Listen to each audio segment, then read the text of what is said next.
जय हिंद दोस्तों। आज हम बात करने वाले हैं बहुत ही महत्वपूर्ण टॉपिक के बारे में, सेल यानी कोशिका। इसके पिछले वीडियो में हमने जाना था कोशिका किसे कहते हैं, उसके पार्ट के बारे में, डिटेल स्ट्रक्चर के बारे में उसके हमने अध्ययन किया था। तो 2 वीडियो पीछे पड़ी हुई हैं सेल के बारे में। अगर आप नए हैं तो पीछे जाके पहले उसको देख लीजिएगा, फिर आपको सेल एकदम बेहतरीन तरीके से समझ में आएगा। तो आइए देखते हैं हम सेल के पार्ट के बारे में। देखिए, सेल मीन्स होता है कोशिका। कोशिका हमने पढ़ा ही था कि हमारा जो पूरा बॉडी है किससे मिलकर बना है, छोटी छोटी कोशिकाओं से मिलकर बना है। जिस प्रकार कोई घर होता है वो किससे मिलकर बना होता है, छोटे छोटे ईंटों से मिलकर बना होता है। ठीक उसी प्रकार क्या होता है कि हमारा पूरा बॉडी जो है वो छोटी छोटी कोशिकाओं से मिलकर बना होता है। तो आइए देखते हैं कोशिका कितने प्रकार के होते हैं। देखिए, कोशिका सेल बेसिकली जो है 2 पार्ट में डिवाइड किया गया है। पहला है पादप कोशिका, दूसरा है जंत कोशिका। पादप कोशिका मीन्स प्लांट सेल, जंत कोशिका मीन्स एनिमल सेल। अच्छा, एनिमल सेल्स क्या है? एनिमल सेल मीन्स जंत कोशिका मतलब जो पशुओं में पाए जाते हैं, जंतुओं में पाए जाते हैं, ऐसी कोशिका को हम क्या कहते हैं? जंत कोशिका कहते हैं। और प्लांट कोशिका, प्लांट कोशिका मतलब प्लांट सेल मीन्स मतलब जो पेड़ पौधों में पाए जाते हैं, जो वनस्पतियों में पाए जाते हैं, पेड़ पौधों में, विभिन्न प्रकार के पेड़ पौधे में जो कोशिकाएं पाई जाती हैं उसे कहते हैं प्लांट सेल। प्लांट सेल को हिंदी में कहते हैं पादप कोशिका। तो बेसिकली दोनों अलग अलग डिवाइड किया गया है। कुछ इसमें थोड़ा बहुत डिफरेंट है और कुछ इसमें थोड़ा बहुत डिफरेंट है, बस ज़्यादा नहीं डिफरेंट है। क्योंकि देखिए, केंद्रक इसमें भी पाया जाता है, केंद्रक इसमें भी पाया जाता है। कोई झिल्ली होती है जो जंत कोशिका का भी प्रोटेक्ट करती है और पादप कोशिका को भी प्रोटेक्ट करती है। जैसे इसमें होता है, क्या होता है, इसमें सेल वॉल पाया जाता है और इसमें क्या पाया जाता है? Plasma membrane. Plasma cell, plasma membrane दोनों में पाया जाता है। देखिए, प्लांट सेल मीन्स पादप कोशिका, प्लांट सेल मीन्स पादप कोशिका। आज हम बात करने वाले हैं प्लांट सेल के बारे में मतलब पादप कोशिका के बारे में। क्यों? क्योंकि हम एनिमल सेल्स के बारे में डिटेल में नेक्स्ट वीडियो में हम इसको अध्ययन करेंगे। पहले हम आइए देख लेते हैं पादप कोशिका मीन्स प्लांट सेल के बारे में। देखिए, प्लांट सेल मीन्स पादप कोशिका, इसके कितने भाग होते हैं वो देखिएगा। जैसे हमने स्ट्रक्चर बना के पिछले वीडियो में बताया भी था कि क्या क्या कोशिका के अंदर पाए जाते हैं। तो देखेंगे प्लांट कोशिका, प्लांट सेल पादप कोशिका के अंदर क्या क्या पाया जाता है। तो पहला पाया जाता है कोशिका भित्ति पाया जाता है, जिसे इंग्लिश में सेल वॉल कहते हैं। दूसरा कोशिका झिल्ली पाया जाता है, जिसे सेल मेम्ब्रेन। सेल मेम्ब्रेन जंत कोशिका में भी पाया जाता है, इसे ध्यान रखिएगा, बार बार पूछता है। और न्यूक्लियस केंद्रक प्लांट सेल में भी पाया जाता है, एनिमल सेल में भी पाया जाता है। और माइटोकॉन्ड्रिया, माइटोकॉन्ड्रिया दोनों में पाया जाता है, प्लांट सेल में भी और एनिमल सेल में भी। और राइबोसोम, राइबोसोम यह भी दोनों में पाया जाता है, ठीक है, प्लांट सेल में भी और एनिमल सेल में भी। तो आइए एक एक करके हम इसको जानते हैं कि कोशिका भित्ति आखिर क्या होती है। प्लांट सेल में कोशिका भित्ति क्या होती है? 2 नंबर का बार बार एग्जाम में आपके 8th 9th और 10th या 12th में बार बार पूछ लिया जाता है 2 नंबर से। तो हम आइए उसको बताएंगे आपको सरल भाषा में। देखिए, कोशिका भित्ति means cell wall. Cell wall आखिर कहते किसे हैं? तो हमने पिछली वीडियो में स्ट्रक्चर जब बनाया था तो दिखाया था जो सेल के बाहरी आउटर मोस्ट जो लेयर होता है, तो देखिए उसी को क्या कहते हैं? Cell wall. देखिए लिखा है outer layer, outer layer made of cellulose gives the plant shape and support. Means क्या कह रहा है? Outer layer, outer layer means बाहरी परत जो होता है किसका?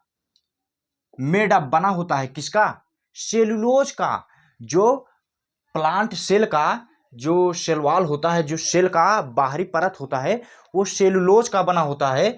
और क्या करता है? ये देता है gives the plant shape and support. ये क्या करता है? प्लांट सेल को सपोर्ट देता है और क्या होता है? सेलुलोज से बना होता है और उसे एक आकार देता है, उसे एक शेप देता है। किसको? प्लांट सेल को। तो मुख्य कार्य क्या होता है कोशिका भित्ति या सेल वॉल का? ये क्या होता है? ये आउटर लेयर होता है, सेलुलोज का बना होता है और ये क्या करता है? ये हमारे प्लांट सेल को क्या करता है? सपोर्ट देता है, एक प्रकार से आकार देता है, शेप देता है ना। तो देखेंगे दूसरा है कोशिका झिल्ली।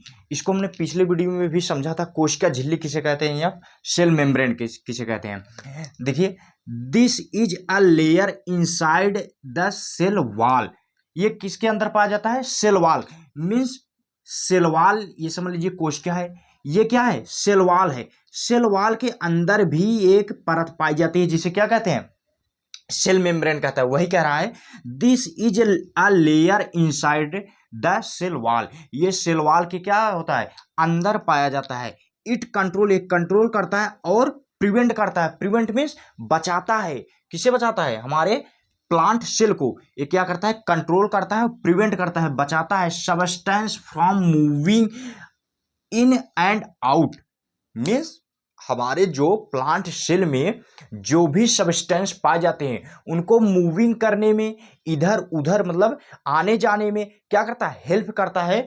और उन्हें क्या करता है? प्रिवेंट करता है, बचाता है। और क्या करता है? बाहर जाने में या आपस में घूमने में, इधर उधर होने में क्या करता है? उन्हें प्रिवेंट करता है, मदद करता है, हेल्प करता है, बचाता है। ठीक है। तो हम जब भी 2 नंबर में पूछेगा कोशिका झिल्ली या कोशिका या सेल मेम्ब्रेन किसे कहते हैं, तो हम बताएंगे यह क्या होता है? सेल वॉल के अंदर पाए जाने वाला एक परत होता है जो हमारे सेल के अंदर पाए जाने वाले सबस्टेंस को प्रिवेंट करता है और क्या करता है? मूविंग करता है ना, मूविंग करने में उन्हें हेल्प करता है। ठीक है। तो देखिए अब तीसरा हम समझेंगे। पहला हो गया, दूसरा हो गया, तीसरा देखिए। तीसरा है न्यूक्लियस मीन्स केंद्रक। केंद्रक क्या होता है? देखिए this is the main control centre. ये क्या होता है? Main control centre. जैसे हमारे ब्रेन का, जो हमारे पूरा बॉडी है उसका मेन सेंटर किसे माना जाता है? हमारे ब्रेन को माना जाता है, क्योंकि ब्रेन ही हमारे पूरे शरीर को क्या करता है?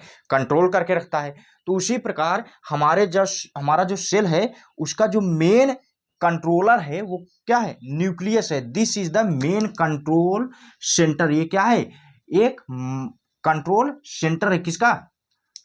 ऑल ओवर कोशिका का। हमारे जो प्लांट सेल में जो कोशिका पाया जा रहा है उसका क्या होता है? कंट्रोलर होता है। द सेल, किसका? सेल का। It content DNA which runs all function. ये क्या होता है? ये कंटेंट होता है, मतलब कंटेंट होता है किसका? डीएनए का। एक पूरा इसमें क्या भरा होता है? डीएनए भरा होता है जो क्या करता है? रन करने में मदद करता है। क्या करने में? रन फंक्शन, उसके क्रियाओं में क्या करता है? मदद करता है। ठीक है। तो कोई भी पूछेगा केंद्रक 2 नंबर में अगर पूछ लिया जाएगा तो बताएंगे this is the main control centre of the cell. It contain DNA which run all function. यह क्या होता है? यह कंट्रोल सेंटर होता है जो क्या करता है? डीएनए का कंटेन होता है जो रन करने में, फंक्शन क्रिया करने में क्या करता है? हमारे सेल को मदद करता है। चौथा समझेंगे, दिया है माइटोकॉन्ड्रिया। माइटोकॉन्ड्रिया 100% अगर साइंस में सेल का आता है तो उसमें पूछ लिया जाता है माइटोकॉन्ड्रिया किसे कहते हैं। तो देखेंगे माइटोकॉन्ड्रिया क्या है। माइटोकॉन्ड्रिया देखिए, called the power house of the cell, they create energy through respiration. Means ये क्या करता है? ये हमारे पूरे बॉडी में जो सेल पाए जाते हैं या प्लांट के जो सेल पाए जाते हैं प्लांट में, उसमें क्या करता है? एनर्जी रिड्यूस करने का कार्य करता है ना। एनर्जी क्या करता है? प्रदान करता है। कौन प्रदान करता है? माइटोकॉन्ड्रिया बेसिकली यही क्या है? हमारे सेल को क्या देता है? एनर्जी देता है। जो क्या करता है? एनर्जी। इसीलिए इसे क्या कहते हैं? Power house energy. एनर्जी का पावर हाउस किसे कहते हैं? माइटोकॉन्ड्रिया को कहते हैं। कह रहा है ना, दे create energy through respiration. Means क्या करता है? ये एनर्जी क्रिएट करता है और रिस्पिरेशन क्या करता है? प्रदान करता है। कहां पे? हमारे सेल के अंदर। चौथा हमारा, पांचवा है राइबोसोम। आखिर राइबोसोम क्या होता है? राइबोसोम देखिए, राइबोसोम क्या होता है? Ribosome are tiny membrane free structure found in the cytoplasm of all living cell. They are called protein factory. Means अगर हम सीधी भाषा में समझेंगे राइबोसोम है क्या, तो सीधी भाषा में हम बताएंगे ये क्या है? ये प्रोटीन बनाता है हमारे शरीर के लिए, हमारे सेल के लिए प्रोटीन बनाता है और प्रोटीन प्रदान करता है। जैसे माइटोकॉन्ड्रिया था वो एनर्जी प्रदान करता था, वो एनर्जी स्टोर करके रखता था। जब भी हमारे शरीर को आवश्यकता होती थी तो क्या करता था? एनर्जी को क्या करता था? ऊर्जा को देता था। उसी प्रकार राइबोसोम जो है हमारा, ये क्या कर रहा है? ये प्रोटीन क्रिएट कर रहा है, प्रोटीन बना रहा है, प्रोटीन को स्टोर कर रहा है, बना रहा है, और हमारे सेल को जब जब आवश्यकता हो रही है तो उसे क्या कर रहा है, प्रदान कर रहा है ना। राइबोसोम टिन्नी मेम्ब्रेन, एक छोटी मेम्ब्रेन जो होती है फ्री स्ट्रक्चरल का, वो क्या करता है, फाउंड जो पाया जाता है, कहाँ पे पाया जाता है, साइटोप्लाज्म, जो cytoplasm of all living cell, सभी लिविंग सेल में, जीवित सेल में ये पाया जाता है। कहाँ पे रहता है, cytoplasm, cytoplasm they are called protein factory, ये पाया जाता है। कहाँ पे पाया जाता है, साइटोप्लाज्म। साइटोप्लाज्म आखिर होता क्या, आपको हमने पिछली वीडियो में बताया था, एक मतलब एक लिक्विड पदार्थ होता है जो क्या करता है, ये से कोशिका के अंदर हर जगह क्या करता है, फैला हुआ रहता है कुछ लिक्विड फॉर्म में, ठीक है। तो कोई भी पूछेगा राइबोसोम क्या है, तो 2 नंबर का, या आपके एग्जाम में ही पूछ लिया जाता है, अभी पिछली बार पूछ लिया था 10th में, राइबोसोम किसे कहते हैं, 2 नंबर का। तो बताएंगे राइबोसोम बेसिकली क्या करता है, हमारा प्रोटीन क्रिएट करता है, और हमारे पूरे सेल, पूरे हमारे बॉडी में जितने भी सेल पाए जाते हैं उनमें क्या करता है, प्रोटीन क्या करता है, रिड्यूस करता है, उन्हें प्रोटीन प्रदान करता है, ठीक है, क्रिएट करके, और उसे स्टोर भी करता है जब जब आवश्यकता होती है, तो प्रोटीन क्या करता है, रिड्यूस कर देता है हमारे सेल के लिए, ठीक है। तो हमने समझा प्लांट सेल के बारे में। अब नेक्स्ट वीडियो हम समझेंगे जंतु कोशिका मीन्स एनिमल सेल्स के बारे में। आशा करते हैं आपको वीडियो अच्छा लगा होगा, अगर अच्छा लगा हो लाइक सब्सक्राइब जरूर कीजिएगा। मिलते हैं नेक्स्ट वीडियो में, तब तक के लिए जय हिंद।